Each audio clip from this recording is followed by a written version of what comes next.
လူတစ်ယောက်ကနေနဲ့ညပြောင်းပြန်ဖြစ်ပြီးညဘက်မှာမအိပ်ပဲနေ့ဘက်မှာအိပ်မယ်ဆိုရင်ခန္ဓာကိုယ်မှာဘာတွေဖြစ်လာမလဲကျွန်တော်တို့လူသားတွေရဲ့ခန္ဓာကိုယ်ထဲမှာဇီဝကမ္မအစည်းအကျယ်လို့ခေါ်တဲ့တဘာဝဇီဝနာရီလေးတစ်လုံးရှိပါတယ်ဒီဇီဝနာရီဟာနှစ်တန်ပေါင်းများစွာကလေးကနေရောင်ခြည်အလင့်အမောင်မောင်မူတည်ပြီးအလုပ်လုပ်ဖို့တဘာဝတရားကမှတ်တည်ပေးထားတာပါနေညပြောင်းရင်လိုက်တဲ့အခါအိပ်ဆက်ခြင်းကိုဖြစ်စေတဲ့ဟော်မုန်းထွက်ရှိမှုကမောက်ကမဖြစ်ပြီးခန္ဓာကိုယ်ကဇဝေဇဝါဖြစ်သွားပါတယ်နေ့ဘက်မှာအိပ်တဲ့အခါပတ်ဝန်းကျင်ဆူညံတဲ့နဲ့အလင်းရောင်တွေကြောင့်ညဘက်လိုနင်းနေကြကြအိပ်ပျော်ဖို့အရန်ခက်ခဲပါတယ်ဒါကြောင့်အိပ်ချိန်8 နာရီပြည့်အောင်အိပ်ပင်မဲ့လည်းအေးမွားတယ်လို့ခံစားရပြီးနာတာရှည်ပင်မဲ့နွမ်းနယ်မှုကိုရင်ဆိုင်လာရပါမယ်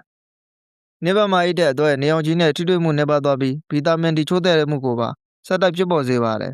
အွန်လိုင်းပိုင်းဆိုင်ရာမှာလည်း brain fog လို့ခေါ်တဲ့ဉာဏ်ရည်ထုံမိုင်းမှုတွေဖြစ်လာပြီးဆုံးဖြတ်ချက်ချဖို့နှိကွေးလာပါတယ်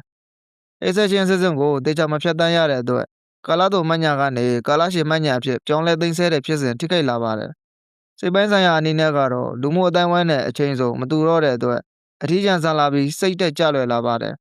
ဇီဝကမ္မဖြစ်စဉ်နောက်တစ်ခုကတော့အစာချေစနစ်ပါ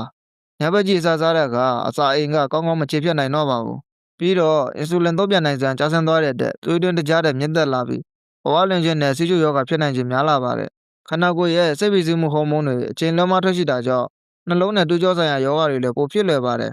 ဒါအပြင်ကိုယ်ခံစွမ်းအားစနစ်ကိုတိစောက်တဲ့ဆဲတွေဟာညဘက်အိတ်ချိန်မှာအလုပ်လုပ်တာဖြစ်လို့ကိုယ်ခံအားတိတိတတ်တာကျဆင်းသွားပါတယ်ရေရှည်မှာဆဲတွေပြန်လည်ပြည့်ပြည့်နိုင်တဲ့ဖြစ်စဉ်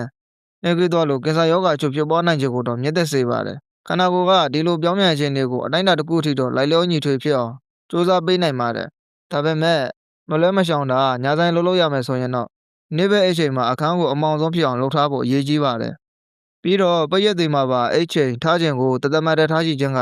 ဇေဝနာရီကိုတည်ငြိမ်အောင်ကူညီပေးနိုင်ပါတယ်ကျော်အပြင်ပြောရရင်လူခနာကိုဟာတဘာဝတရားရဲ့နေ့နဲ့ညစည်းချက်အတိုင်းရှင်သန်ဖို့အကောင်းဆုံးတည်ဆောက်ထားတာဖြစ်ပါတယ်တင်းရဲ့ဇေဝနာရီလေးပုံမှန်လုံးလုံးနိုင်ဖို့အတွက်တဘာဝနဲ့ညီနေထိုင်အိပ်ဆက်နိုင်ပါစေလို့ဆန္ဒပြုလိုက်ပါတယ်